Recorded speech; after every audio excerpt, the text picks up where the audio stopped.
not your ass. You will not laugh. You will not cry. You will learn by the numbers. I will teach you. Look it up. Good evening, friends. It's not Friday, it's Thursday, which means it's time once again for another enlightening episode of Hobbservations on the Roads to Liberty, part of the Think Liberty Network. That's think-liberty.com for all of your freedom posting needs. Think-liberty.com, or go to Roads, the number 2, liberty.com for some freedom swag, including this stylish and sexy Book Girl t-shirt that I'm wearing right now. Yes, guaranteed for at least +1 charisma on all saving rolls. Tonight, I am joined by Luke Lingle of Lingle Industries. Sir, how are you doing on this, the inaugural Manufacturer's Spotlight Observation? We are doing great. Thanks, Hobbs, for having me. Hey, thanks for being here, man. You got back to me first, so you get the first crack at the very first episode of my Manufacturer's Spotlight. We're going to be taking a look at some of the smaller and more interesting manufacturers in the firearms industry. Hopefully, you are going to be the first of many that we interview. So before we get started right now, why don't you tell us a little bit about who you are, what you do, where you're at, et cetera, et cetera. Yeah. So obviously my name's Luke. I technically run and own Lingle Industries. I'm mechanical engineer, graduated from Penn State. So born and raised Pennsylvania. And yeah, after college, I went to work just some local jobs around here as a mechanical engineer. Always been interested in firearms, just like everybody else on here, I'm sure. Always had a love, just looking how things work, stuff like that, especially with firearms. And I actually wanted to be a firearms designer out of college. I wanted to go work for like Ruger or, Remington, something like that. But sadly, the only one close is, or close to me here, is IWI. And they're pretty much all design stuff out of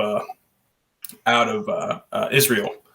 So yeah, I actually just went to work for a local company here. And one of the things that I started doing was reverse engineering competitors' products, and then, finding different ways to gain intellectual property on stuff like that. So gained a couple patents there and kind of learned a lot about, the whole 3D design, stuff like that, and kind of reverse engineering some complex parts.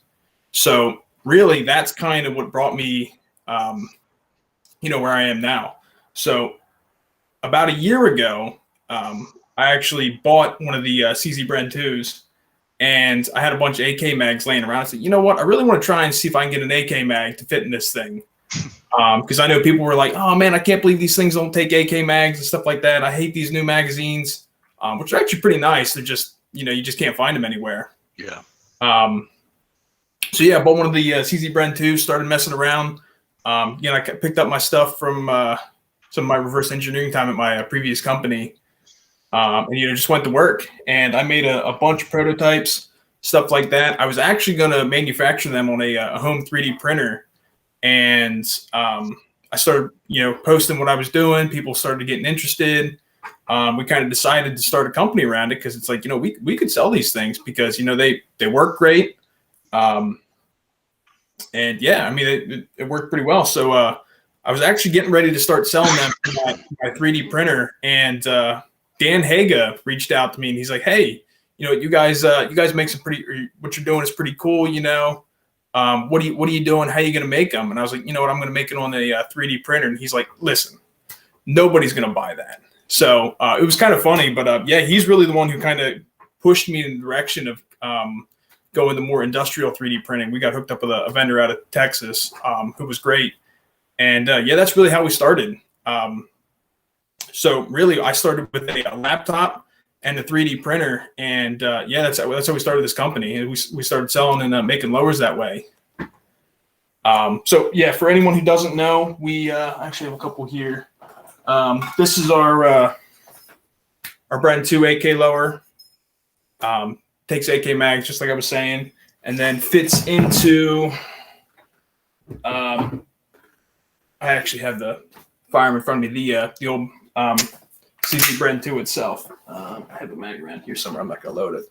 but yeah, that's kind of how we got started. And yeah, we've just been going on from there. I actually still work full time on top of this. It's kind of tough to lose the day job with the insurance and stuff like that. When this is pretty much still kind of taking off the ground. Like we haven't even been in business for a year yet, and it's kind of neat. We're starting to get some notoriety and popularity, stuff like that. So yeah, that's pretty much it. Just a mechanical engineer. Love making, designing, cool parts and stuff like that. Especially the firearm stuff. Yeah.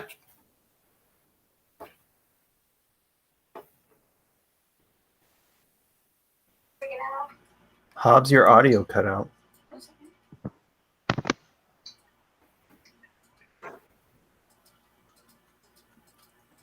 Nothing.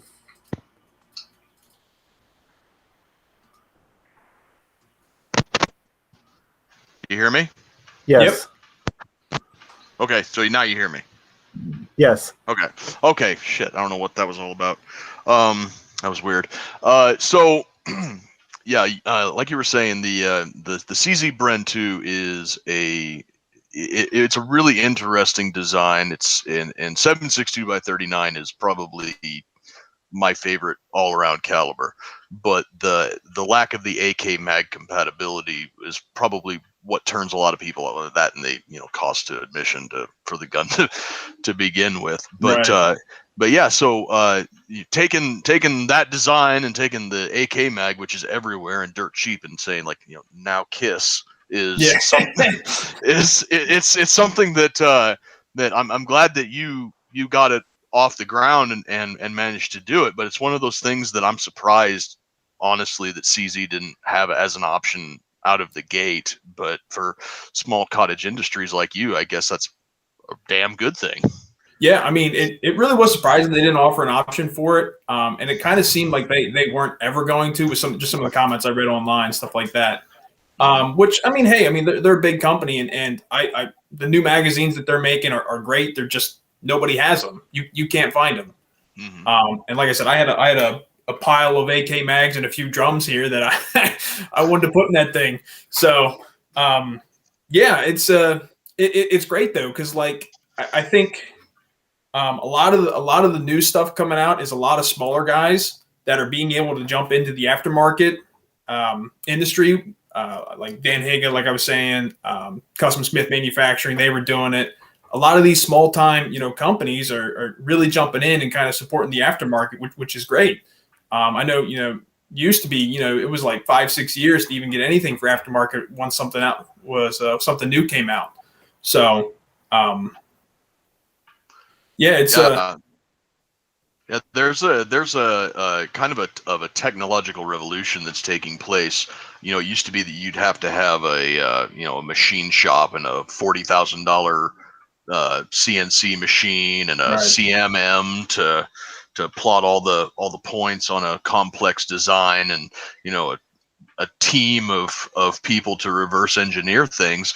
And now with this technological revolution, both with 3D printing and home modeling and all the other stuff that goes along with it, you can literally, and you're a case in point, one guy can sit down with a little bit of know-how and crank out a fully finished professional grade item like you have right there, that it not only meets demand from a volume perspective, but you're filling a niche that has demand in it. Like people want stuff like that. It's Right. It's one of the things that I've kind of lamented about the firearms market in the U.S. right now, is that you've got the big boys, your Rugers, your Colt, and all the other, the big names that are well established. They're all doing the same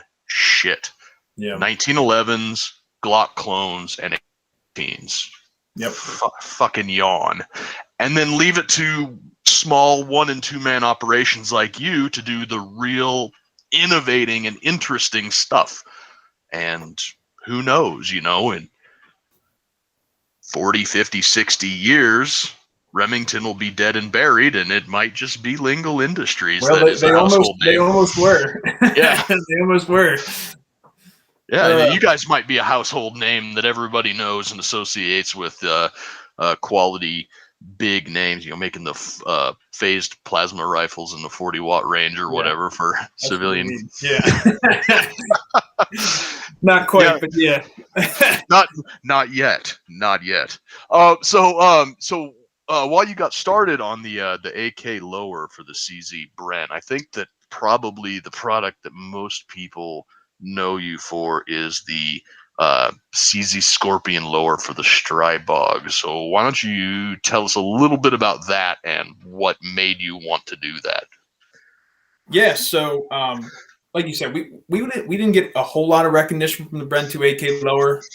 We got a decent amount. We got enough to basically start and say, hey, there might be a future here in making some of these lowers, especially for the take AR-15 components, stuff like that. And I was kind of digging around, thinking, we don't have a whole lot of capital, just because we only sold, I don't know, it was like 80 of those lowers. And it's like, well, I want to find something, a little bit cheaper that I can try and, another project. And then, I started digging around. I wasn't really big into the 9mm PCC stuff.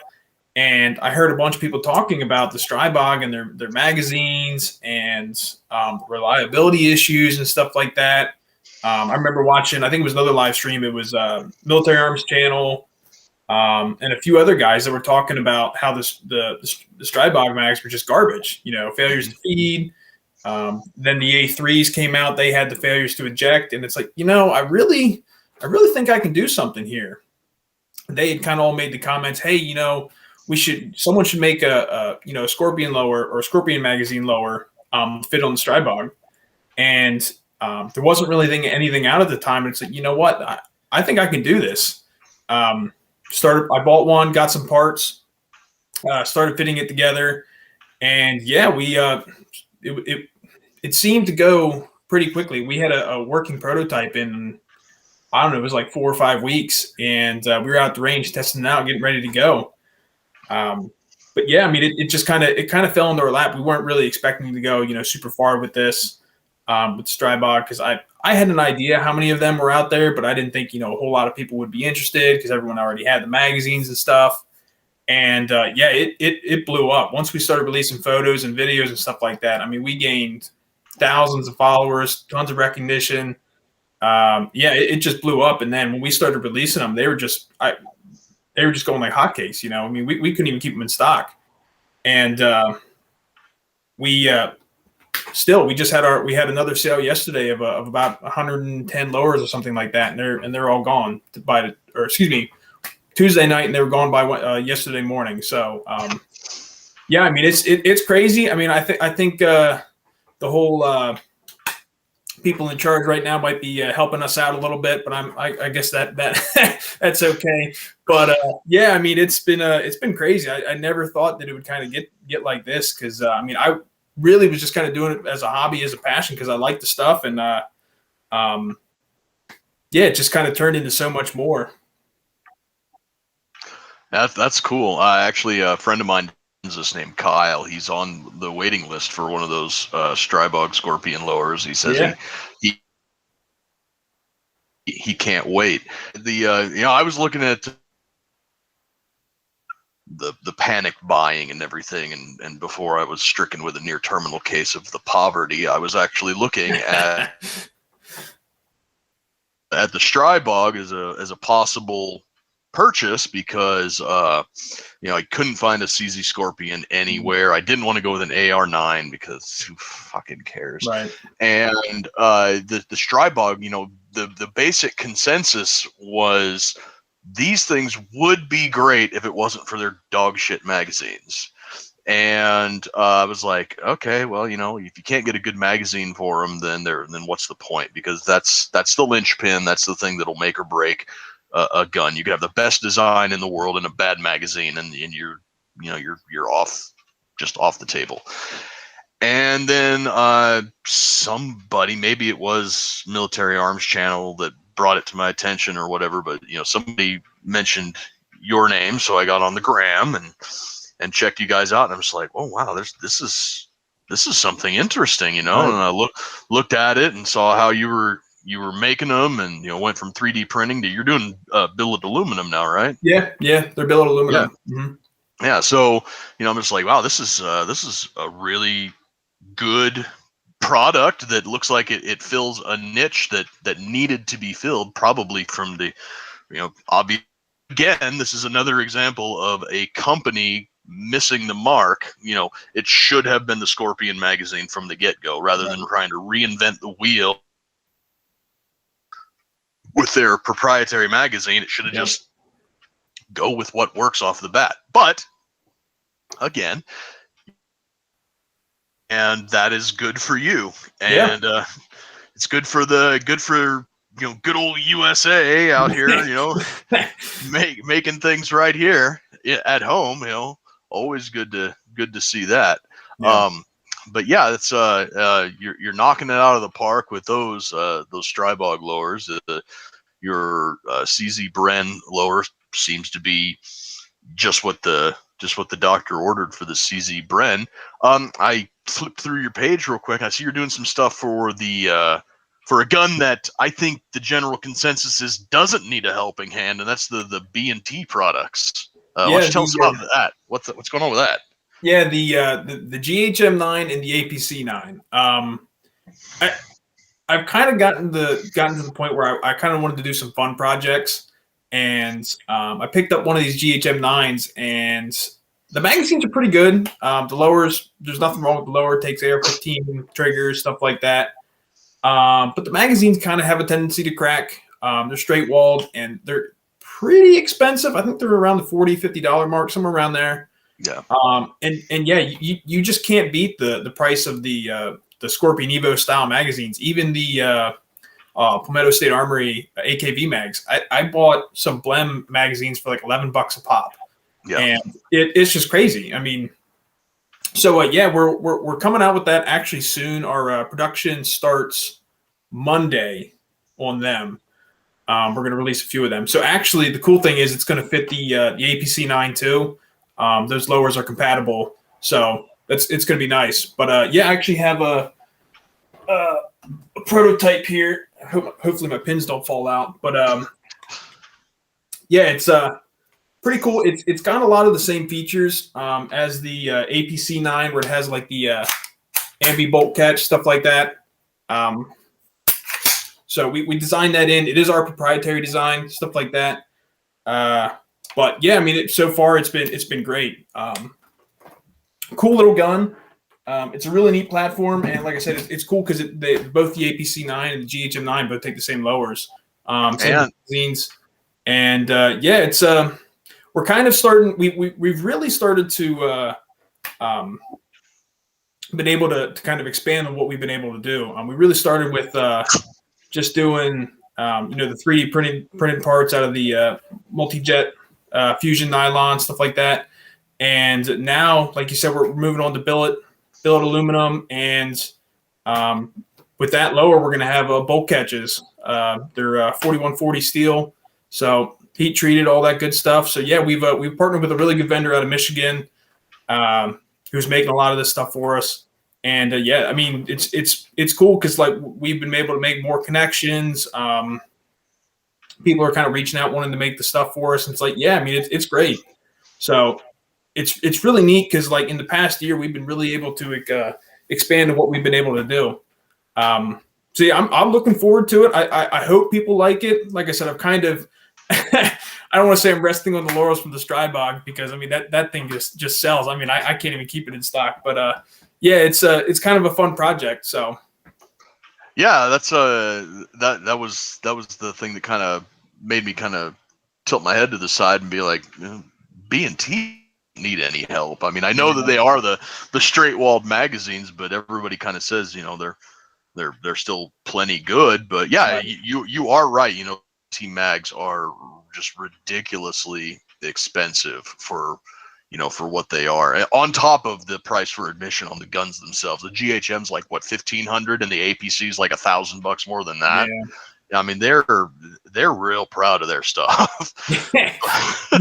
but if you can save money, if you wanted to, have a loadout, where you got 7-10 magazines, I might as well go with a proven design like the Scorpion that's $11, $25, whatever, rather than twice as much for a magazine that may or may not be just as good, just simply because of the feed geometry of being straight walled versus a gentle curve. Right. So after I sat down and thought about it for a little bit, I'm just like, it does make a little sense. And if you're one of those guys that not just lays deep in the ammo but lays deep in magazines too, it'll probably end up paying for itself after a while. Right. Yeah, exactly. I mean, you figure, 10, 15 magazines, what's kind of the standard for people these days. $15 a pop versus, 10 magazines at $5 or $50 a pop. I mean, you're basically paying for the lower itself, and who knows, you can do whatever you want with it. So, I mean, it was kind of one of those things I made it, kind of put some feelers out there, what did people think? And the response was actually more than what we had thought, kind of just like the Strybog blower. We hit a bunch of people who were like, yeah, man, we want this thing, get it to the market. And I still got people asking for it. It's like, hey, man, when is this thing coming? I got an APC 9. It's like, man, I can't believe you're going to spend $2,500 on a gun and then another couple hundred on another setup. It's like, jeez. But, I mean, we like doing it. I mean, I love making these things. I like seeing people's reactions, and when everything functions and comes together right, it's awesome. Especially from a mechanical engineer standpoint, I just love when pieces and parts kind of fit together, and you lock the bolt back on the last one. It's that's cool. So it's been fun. It's like I love it when a plan comes together. Yeah. Chomp on your cigar and raise your eyebrow. And when a plan comes together. So you've got the B&T products. You got your Strybog lower. You got your CZ Bren lower. I know it's probably wishful thinking, but I know they make a GHM 45. And I would love to have one of those that takes a magazine that's not $130. Any plans for that? See, we were thinking about it. It's like, well, I know there's a couple other B&T guns, the APC 45 and the APC 10. Mm-hmm. And right now, I would like to go down that route, but I just don't know what magazine to kind of couple that with. There's not really a standard 45 except for the I think the grease gun mags or something like that. And it's like, nah, I don't think people are going to want those. If CZ was smart, they would come out with a Evo and 10 mil or 45, and then I'd be all on it. But I'm just not sure what to do with those. I'd love to play with one. Just there's not really a great standard magazine to put in it. Yeah, that's that does seem to be the big hamstring on the 45 and the 10 mil guns is that you're stuck with grease gun mags, which may or may not be 75 years old and packed with cosmoline and have weak springs and busted up feed lips and God knows what else, used to beat a communist Chinese human wave attacker to death with or whatever. And or Glock mags. Yeah. And that's the meme in the gun world has been, does it take Glock mags? And it's like, do you shut the fuck up? Yeah. But like I said, it's just wishful thinking. I got these ideas in my head for like what do I want to stick in my backpack, and I just love 45 because I'm a boomer at heart, I guess. Nope, I hear you. I love it too. Yeah. But that you did mention though an idea, or not an idea, but a statement that I've said several times, and about the state of the gun industry is that you have these companies that come out with like a 9mm PCC, and then years down the line they maybe come out with a 10mm or a 45 upsized version, and I'm just like, start with the big calibers, and it's easy to fit them all into a single frame rather than have a SKU for this one's the 45, this one's the and the B&T guns actually, I think, but I think that the APC and maybe the GHM2, they are all the same. You can go from a 9mm to a 10 or 35 or whatever on the same receiver, I think. Right. And I think Ruger did the same thing with the PCC that they came out with, the PC Charger or whatever. Yep. In that you can swap between the Security 9 mag and the Glock mag, and the bolt face actually comes off, and which would theoretically open the door for a 45 bolt face or a 10mm bolt face. And since the magazine well is a hot swappable item too, I think that's what they were going with. Was we're going to have this PCC, and you could put 45, 10mm, 9mm, 40 S&W, whatever into it, kind of like the HK UMP. Right. Which I think you have a picture of an upper on your Instagram page, do you not? Yeah, we do actually have one next. I have it next to me. Yeah, that one kind of got shelved. We bought it. I had some friends talk me into it. Say, hey man, you got to get this thing. You got to run it. You got to put Scorpion mags into it. And looking at the platform, it's like, yeah, this thing's totally possible. The only hiccup that we kind of ran into is the extractor on the UMP actually works as a firing pin safety. So it's like a big long claw that sticks up and grabs the case, but also has like the rear point that acts as a firing pin safety.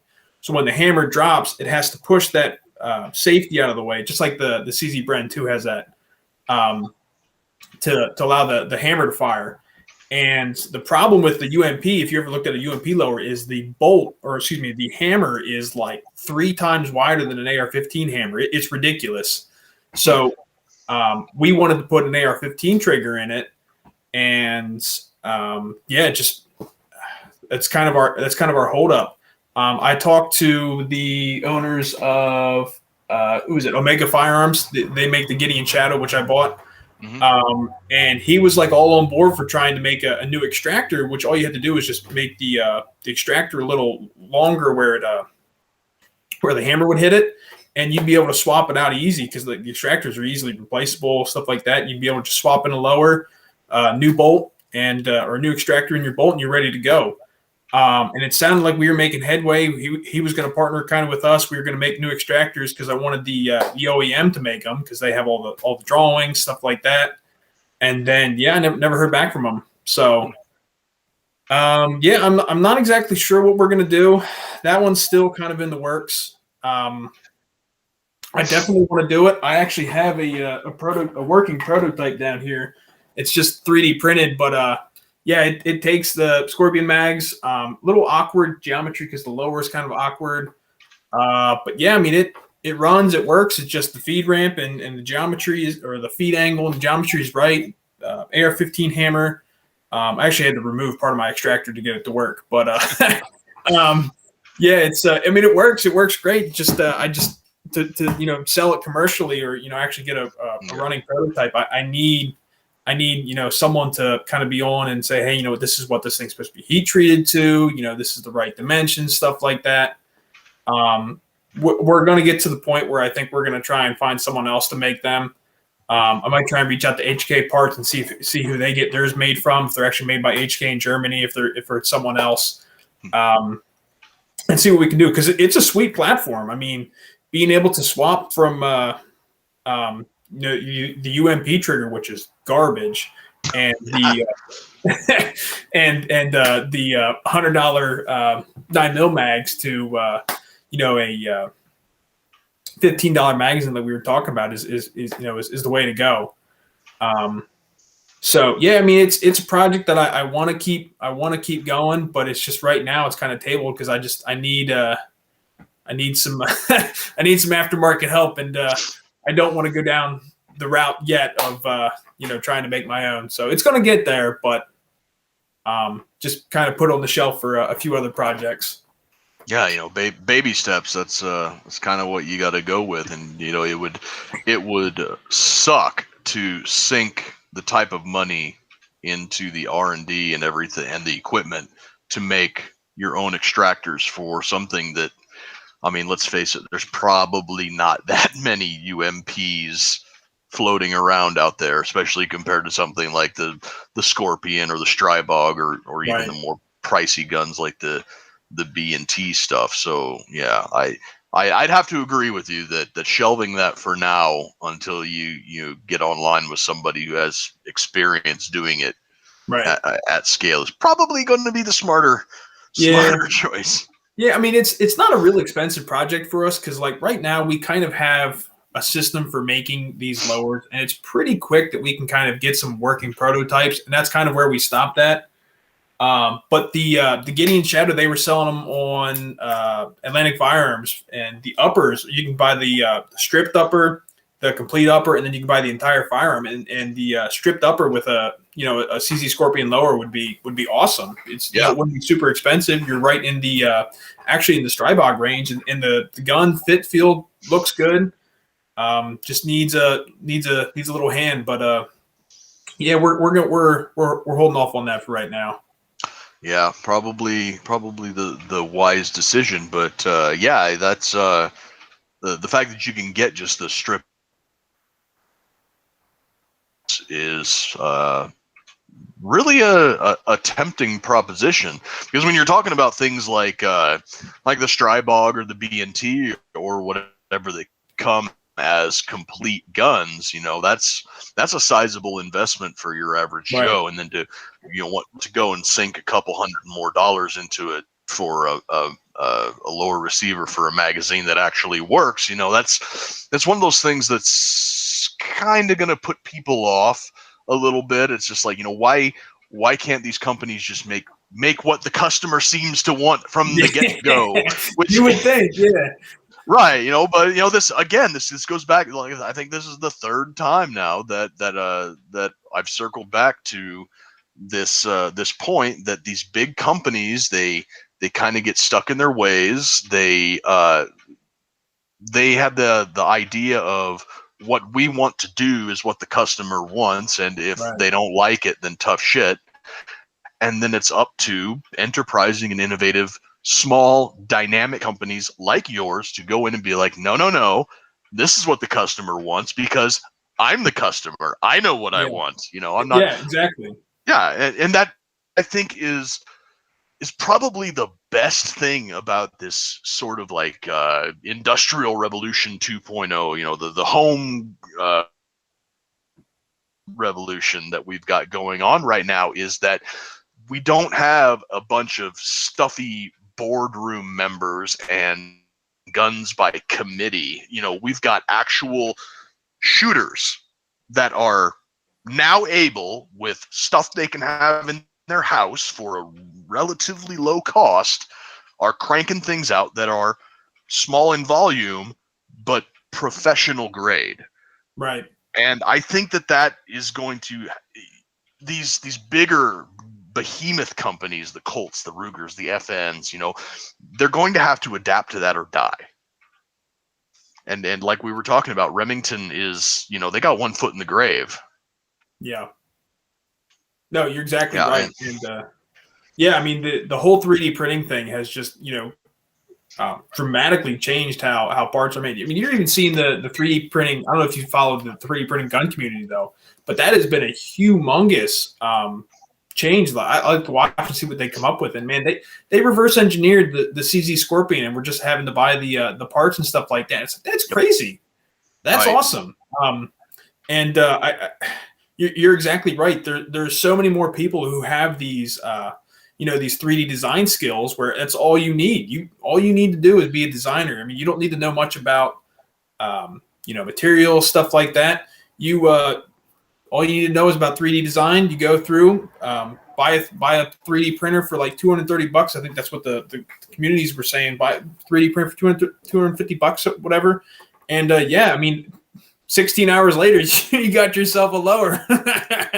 So I mean, it's crazy the technology that's coming out and how cheap and cost effective it is. I mean, I know 3D printers, 10 years ago were just outrageous. Yeah. And now it's just allowing everyday people to just, make whatever they want, including, the CZ Scorpion, Glock frames, AR-15s. They're even making their own custom built, what is that, the FGC 9, whatever it is.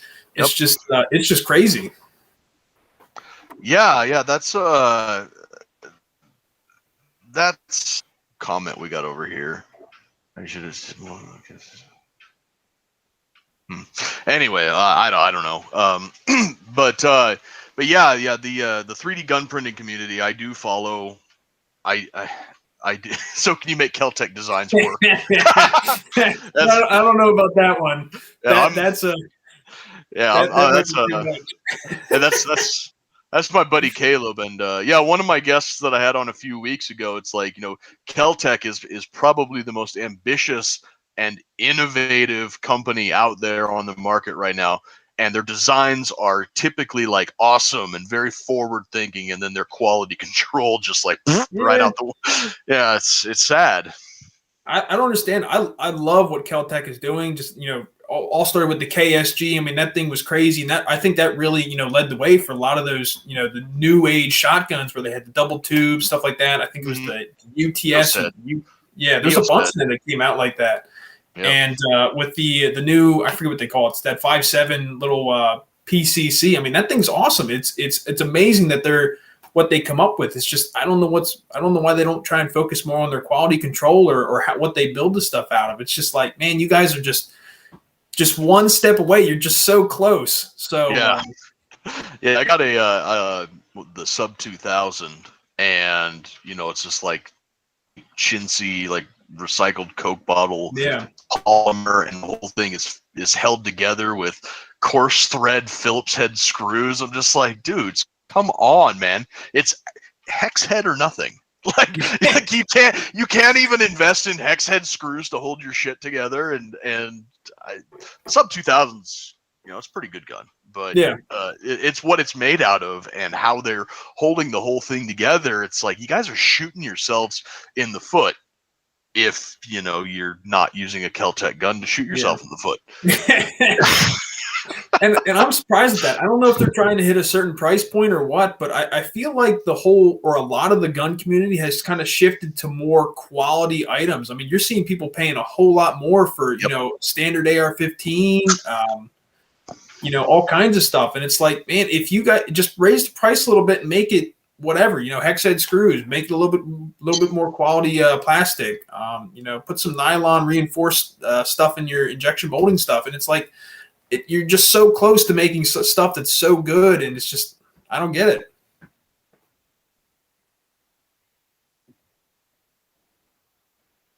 What was I going to say?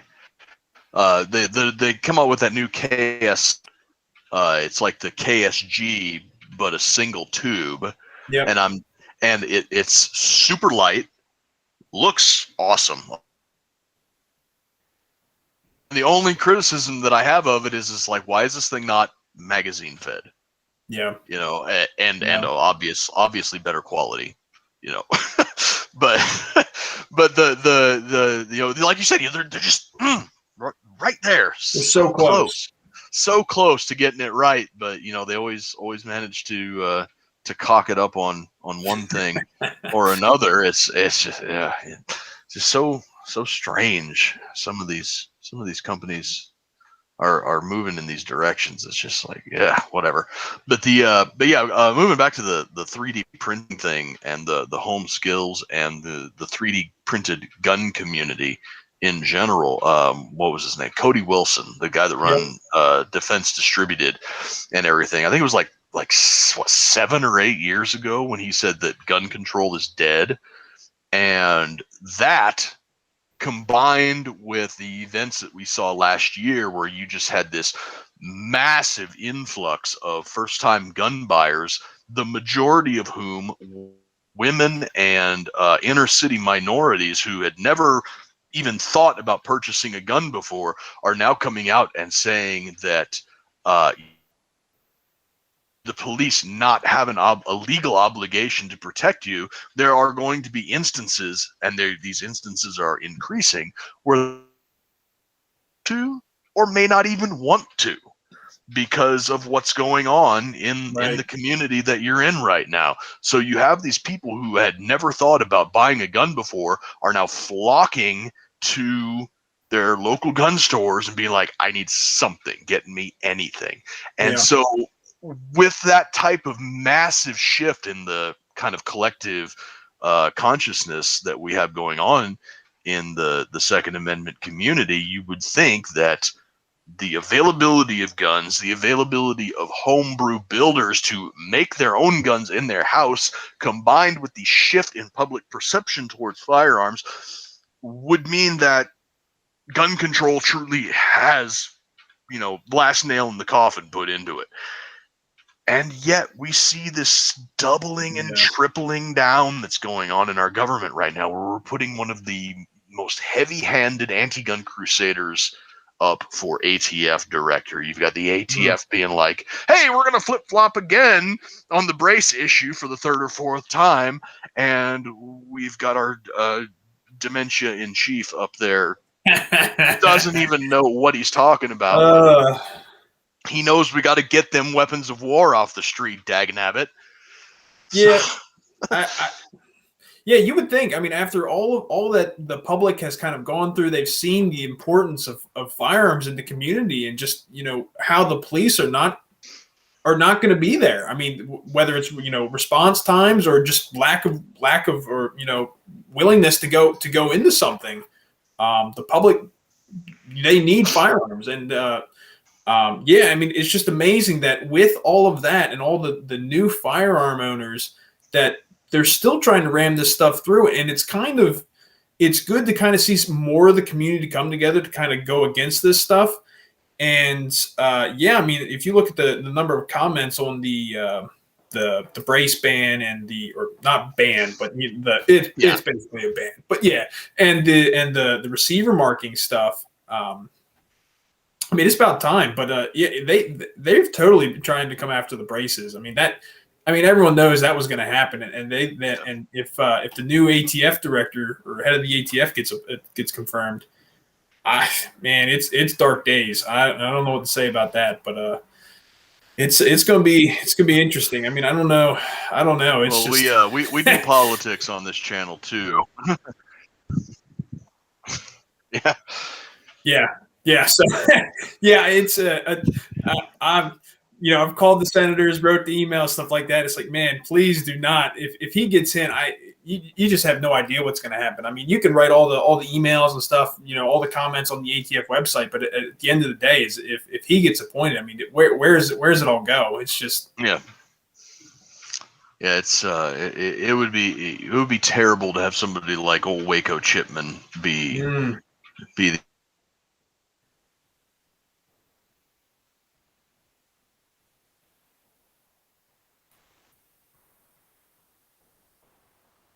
Hobbs is frozen. Let's see if sure everybody shows up, and then Hobbs' connection shits the bed.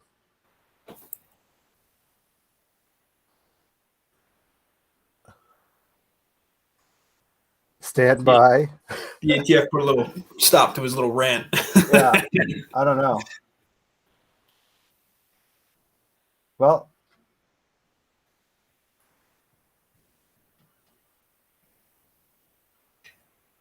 we lost him. Nope. Well, I guess thanks for dropping by. Well, we'll give him here a couple minutes. I think everybody was enjoying the conversation, but let's see what he just messaged me on Facebook here.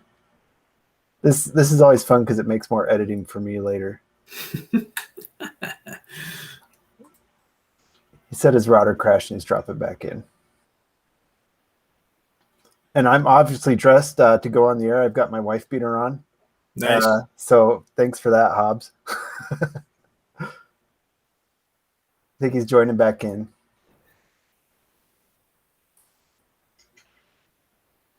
We'll get him to join back in, and then we'll just try and pick up where we left off, and then I'll edit this out for when we push the podcast out. That's always a fun thing about the live stream. Everybody gets to see this part. Let me see. He said his router crashed. Are you rejoining?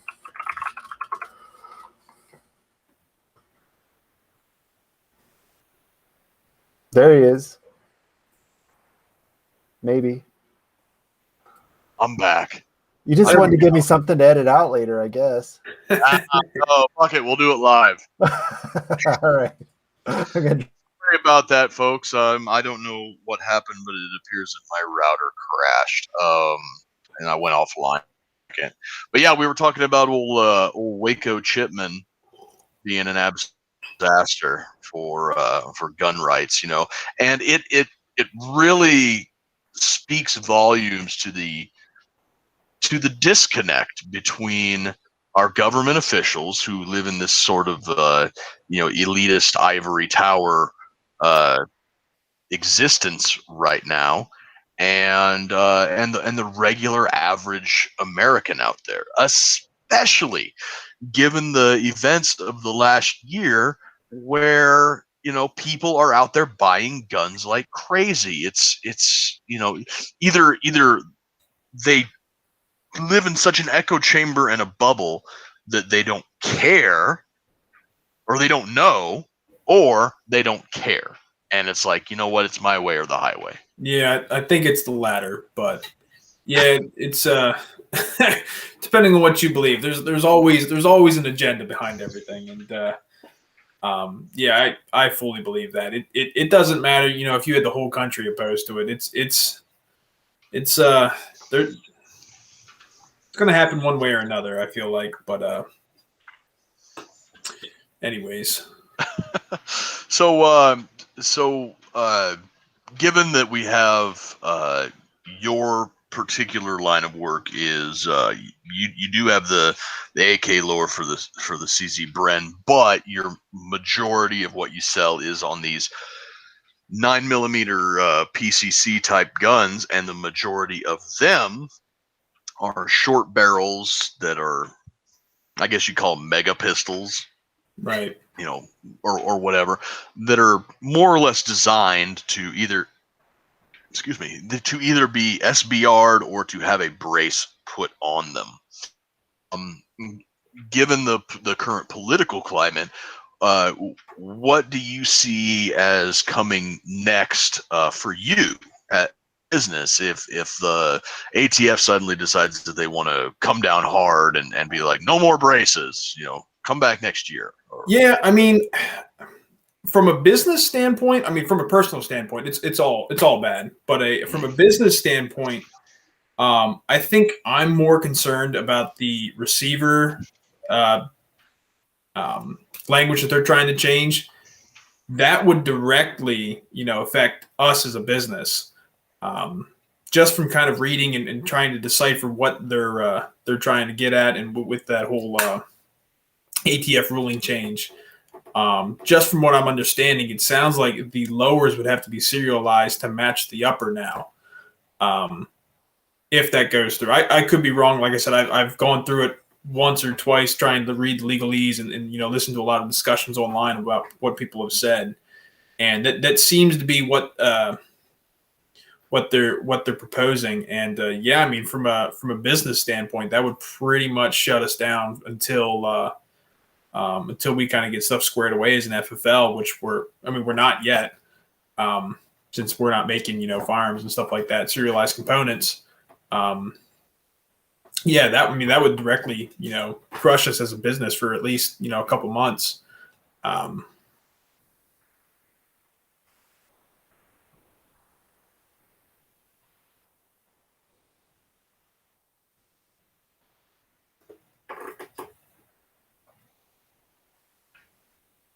Okay, I'm back. Christ, I don't know what's going on with our technology tonight. I think this is probably just the tech gremlins deciding that what we're talking and we're not allowed to have this conversation or whatever. But I had some that I wanted to go, but then the tech problems happened and I dropped again. So other than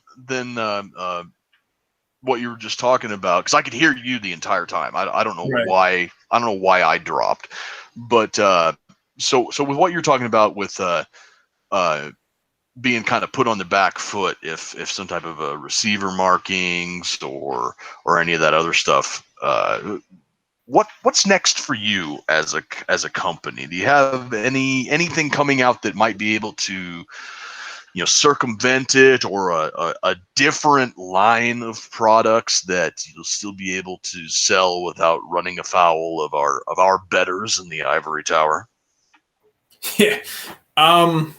I mean, not currently. I mean, we've tried to look into kind of diversifying what we're doing. But yeah, I mean, at the moment we're kind of stuck with lowers and kind of stuff like that. I mean, as far as other parts, I mean, we might start looking at optics mounts, stuff like that. And that might be cool if we could do something, more a new system of quick connect, quick connect, kind of like I think KDG does. Their side lock mount. I forget what they call that. Yeah. Something along those lines. I know a lot of the adapters, like the Bren 2 has the pick rail adapters, or the Strybog as well. Everyone makes an adapter to take a different stock or brace or something like that. I mean, we've thought about doing stuff like that. I actually make my own for basically anything. I have a pick rail adapter that I made for the brand on there right now. But there's just so many people doing that. And it's like, it's not. I want to do something that's kind of interesting or one off, and it's just not there. There's not really anything that we found right now that's kind of different. I mean, we thought about trying to get into the brace game a little bit.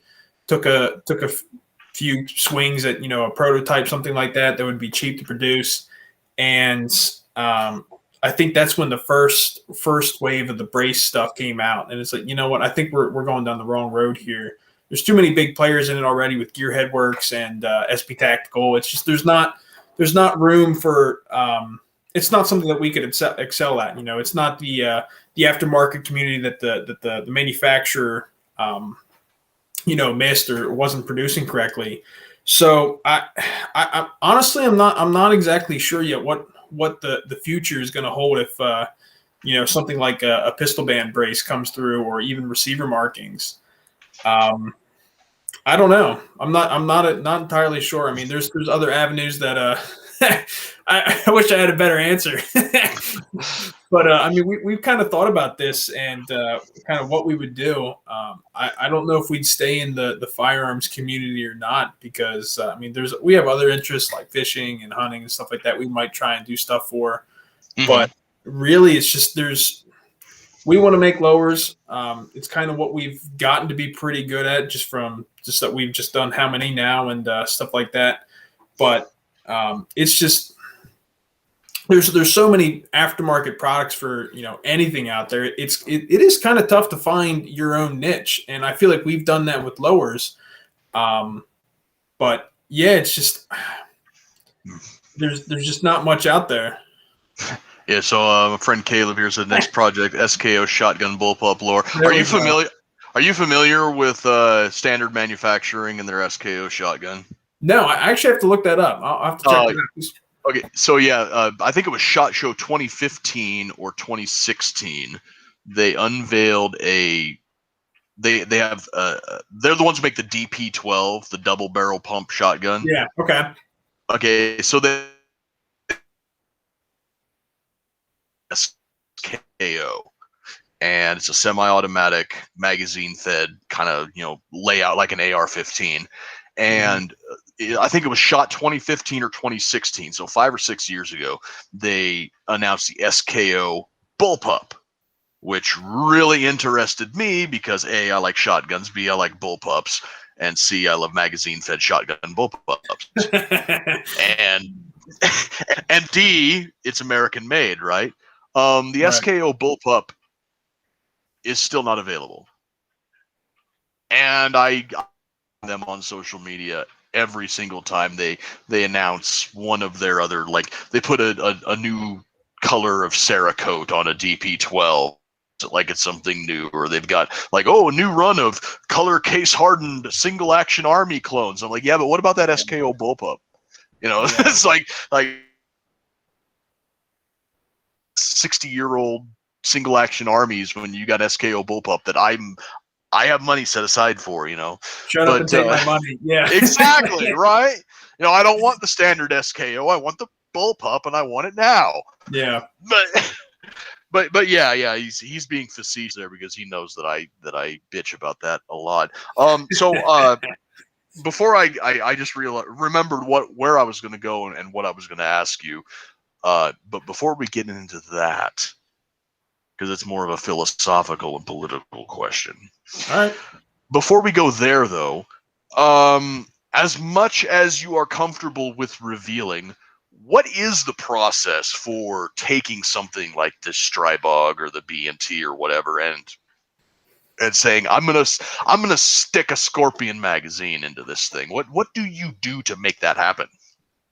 There's a lot of things that kind of go into play when you talk about trying to, I would say, reverse engineer or fit something into another firearm. I mean, one of the main things you have to consider is the takedown pin locations, especially for the Strybog or the GHM9. The Bren 2 was a little bit easier because that has a little play front to back because it only has one takedown pin and the way it interfaces at the rear. But your takedown pins and that height there is one of the most important things for the firearm because that sets the whole thing. So if your takedown pins, or if you just have it hang the lower hanging the least bit low, that affects how your hammer resets. That affects how your magazines feed, what the proper height and stuff like that. And then that's kind of where we start is just making sure that the foundation for like the whole entire lower is pretty much ready to go. And then I mean it's kind of like a merging of different components. You have your magwell and you have to set your proper height and stuff like that. And we've kind of done a lot of testing and research and a lot of reading on proper feed geometries and proper feed angles and stuff like that for 9mm, just because it can have such a steep taper or shot to get into the chamber. And that was something that we kind of played around and had a few lessons learned with the Strybog, because that was the first thing we kind of got into, with the Bren 2. I mean, it was pretty easy to get a reliable feeding lower, because I mean, I believe the proper, or just from doing a lot of reading, proper angle for rifle rounds is like 8 degrees, the chamber. And so I mean that's when you think about 8 degrees, I mean that's nothing for a rifle round. I mean that's just easy right in. However, for like 9mm and other pistol cartridges, I mean that took a lot of time and effort to try and get something that fed properly. Just the height of the magazine, the angle of the magazine, front to back, getting that all positioned and trying to figure out how to get that from the factory lower. And even the factory lower had issues with feeding and stuff like that. And to try and figure out, all right, where did they go wrong and how can we make this right? Some of it was the magazine, obviously, but also just trying to get that right. How many Strybogs did we blow up? we didn't blow up any Strybogs, none whatsoever. No, we were careful about that. Yeah. So I was kind of asking the process because I'm not a mechanical engineer, but I am a CNC machinist, and I have dabbled in 3D design. I was about halfway through my degree in SolidWorks before the Rona shut our school down. And I've got ideas floating in my head, and I'm just like, are you using a CMM, or are you like got some type of a laser scanner? What's going on with So that was kind of a me question, something for me. Yeah, it's fine. I mean, Dan Haga actually has a laser scanner that we've had a few parts scanned, and really that only gives you so much. I don't know how much you know about different file types and stuff like that, just because it's hard to convert those scanned images, because it is just an image, over to actual solid model. Yep. So a lot of it honestly is just reverse engineering with calipers, and then just a lot of trial and error. I actually have a new project we can show off then. Yes, and then I'll ask my philosophical question. Go ahead. This is a Lingle Industries Roads to Liberty exclusive. Everybody, yeah, bring that bad boy up. I want to see it. One of the things we've been working on. My one buddy is a huge FN fan. Me too. He's like, you really should try and make something for the FN SCAR, the SCAR 17 that would take, the SR25 magazines. I started looking around. It's like, well, X Products does that. I don't need to do something like that. They already have a lower, but it's like, let me see what I can do with it. I'd like to play around with it. It's another fun project. So we started playing around with it, looking at it, getting parts, and I was like, we're going to try and put an AR-15 trigger in it. And so that's kind of what we did. Is this is my SCAR 20, by the way. It's same lower that fits the 17. But let me see if you guys can see that. But yeah, it takes standard AR-15 trigger group.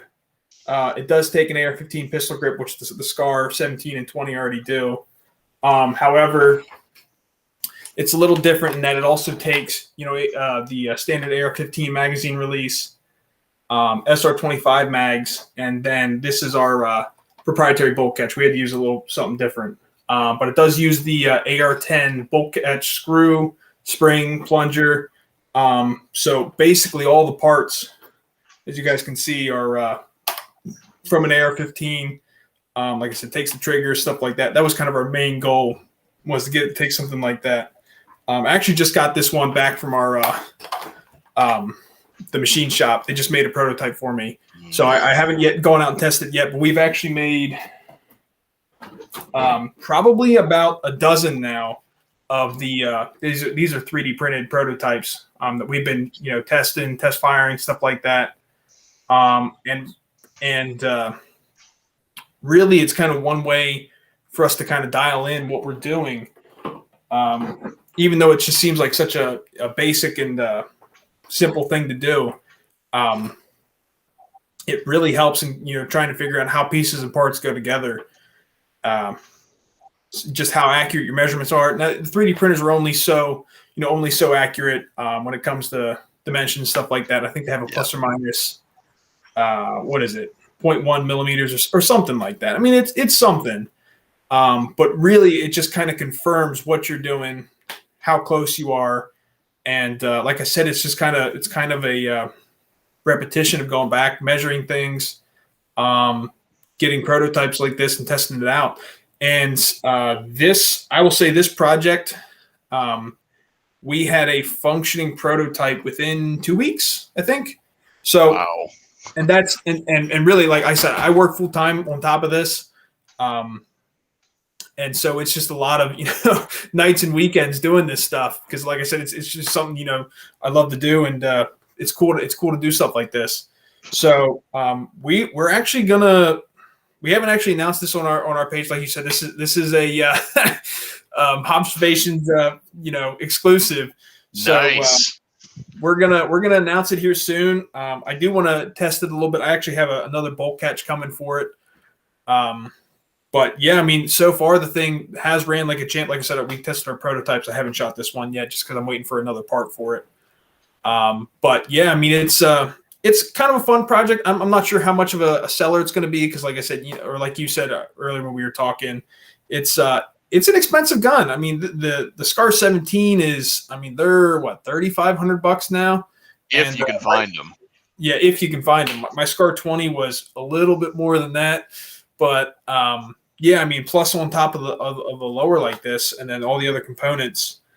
Yeah, I mean, it's more of a, I don't want to say it's more of a toy, but it kind of is, kind of a range toy, but it's a pretty cool little setup. I'll show it one more time if anyone didn't see it. But yeah, we have our bolt catch proprietary. You can see our little logo inside, but yeah, I mean, if this thing checks out, we'll probably at least get a couple of them made, see what people think, and probably start selling them in about a month or two.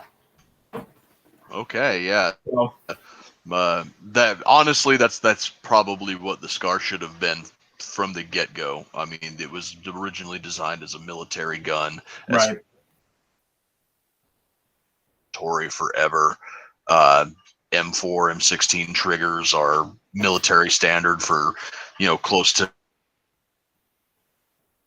Now it's like, why did FN decide to go with all this proprietary stuff? It's stupid. But again, big companies doing whatever they want and expecting you to just go with it. I look at that and my heart sings and my wallet weeps. Because I have none of these cool things anymore. I sold off my expensive toys to keep living with, kids and whatnot. Yep. But okay, so we're a little past an hour right now, which is usually where we cut things off. So like I said, I had a kind of a philosophical and political question here. So yeah, we've got all of these, and this is something that I've been asking my more gun related type people that I've been talking to recently. Is we have all of this push for gun control and banning braces and everything, and it's since the 1930s. The government has continually moved the goalpost on what is and is not allowed for its subjects to have. And every time they move the goalpost, the commercial and civilian market and the people comply. They bend over backwards in order to comply with all of the new rules and regulations and laws and taxes and everything else that comes with this moving of the that come here. So now we're going on close to 90 years of regulations and moving the legality goalpost. Point is the civilian component of the United States, the gun-owning public, not playing your game anymore. I'm going to pick up my ball and just go home. We're not doing this anymore. You've pushed and you've pushed and you've pushed, all in the name of compromise. And instead of compromising where both sides get something out of it, you just get a little bit of what you want instead of all of it, and we get nothing in return. And what I mean by taking the ball and going home is, when are we going to see this sort of this mass civil disobedience where it's like, okay, you want to outlaw braces? Fuck it. I'm just going to put a stock on it. Come and get me. Yeah. Yeah. I mean, I think first I'll say the NRA has done a big disservice to a lot of gun owners. And I think they've kind of shifted the whole perspective back, talking the 80s, 90s, stuff like that. Even early 2000s where, people were just happy to have their, bolt action hunting rifle. Oh, assault weapons ban. Oh, it's not that bad, stuff like that when they turned over. And it's like I said, I think the NRA kind of did the service that, got people to think, oh, the Second Amendment's for hunting, which no, the Second Amendment is not for hunting. That's not why we have a Second Amendment. And, honestly, I think the newer generation, not newer, but, I won't say part of the millennial, but a lot of the perception of tactical style firearms like your AR-15 or whatever Glocks, as a handgun, has shifted maybe from video games, just the aftermarket stuff that's kind of come out. You have the ACR, which was one of the coolest looking firearms that come out in the recent decade, and putting those in video games and getting people to see, oh man, these things are so cool. That's how I started getting into firearms. Man, this stuff is so cool. It's like, man, I want to get one. I bought a Chris Vector because I was a big Call of Duty fan. Because you have to. So, but I think that perception has changed, and a lot of the people, like I would even say Lucas from T-Rex Arms, I think he's been a good proponent of that too. Just people getting in that mindset is that the Second Amendment's not for hunting. The Second Amendment is should give you, it does give you the freedom to own whatever you like, whether it's back in the day when it was written, they were allowed to have cannons on their ship. Same should be for today. But I think the perception has changed a lot since like the assault weapons ban of the people around the assault weapons ban in the 90s. And I don't think it would fly nowadays, or I really hope it would not fly nowadays. I think the perception has changed. I hope that people are at the point of, not to say or anyone to do anything illegal, because everyone, that's your own choice. But anyways, It's going to get to a point where I think people are just not going to have enough, or are going to have enough of it and say, you know what, all right, pistol braces are banned, put a stock on it, whatever, not allowed to have an AR-15, do the buyback. Someone's going to buy a 3D printer and make yourself an old Swift Link or, drop in auto sear. It's like, you're only, until you start making all of the law-abiding people criminals overnight, I think people are just going to snap and they're going to have enough. Yep. Not that I would say I want to see it get the violence in the country, but it seems like that's the natural progression of what's going to happen. I think that if things go the way they go, and David Chipman's voted in, I guess, confirmed, and the pistol brace comes through, I think those two factors would be a humongous push towards people saying, we're done complying. It's just we've given an inch, you've taken a mile. It's just every single time of just people just saying, hey, it's just I think the pistol brace ban would be the straw that broke the camel's back, in my opinion. I think maybe Chipman's hearing on top of that would also do it.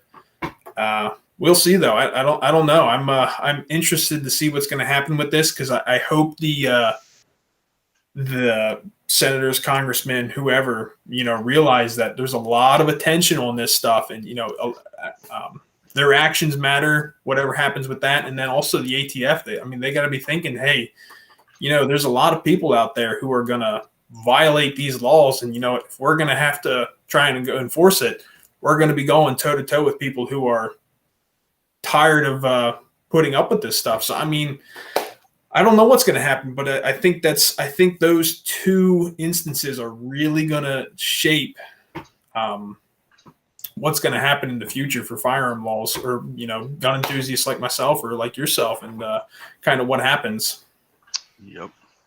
Yeah, that's I think that's a good place to leave it off for the night. We're a little bit over an hour right now, which is where we go. I think that you are spot on that it's video games has been a prime mover as far as getting younger people involved. Also, the internet being able that people can actually go back and read the source documents and see what the founders intended, rather than being told an interpretation by a teacher or whatever. People can actually go back and read the source documents. And then also, for better or worse, the massive number of global war on terror veterans coming back from overseas, or I want to have what I carried in Iraq, or at least as close as I can get. Those three things, I think, are the three prime drivers of the tactical market that we have in the United States nowadays. And with the push for gun control face of all of that, in addition to last year's insanity and the tide turning demographically and within the collective conscious the United States, I think that gun control truly is dead, except in the blackened little hearts of our political class in their ivory towers. So, with that being said, I think we're going to call it a night. My guest, of course, tonight was Luke Lingle at Lingle Industries, maker of some very fine aftermarket components for some very underserved firearms out there in the market right now. You can find him at lingleindustries.com. You can find him at Lingle Industries on Instagram. We, of course, are Roads to Liberty. I am Hobbs. These have been my Hobbservations. Go to Liberty.com. Pick up one of our Freedom Swag shirts. You'll look sexier, I guarantee it. Thank you all for joining us tonight. I hope you all learned something, and I hope you all enjoyed it. Thank you very much, and have a pleasant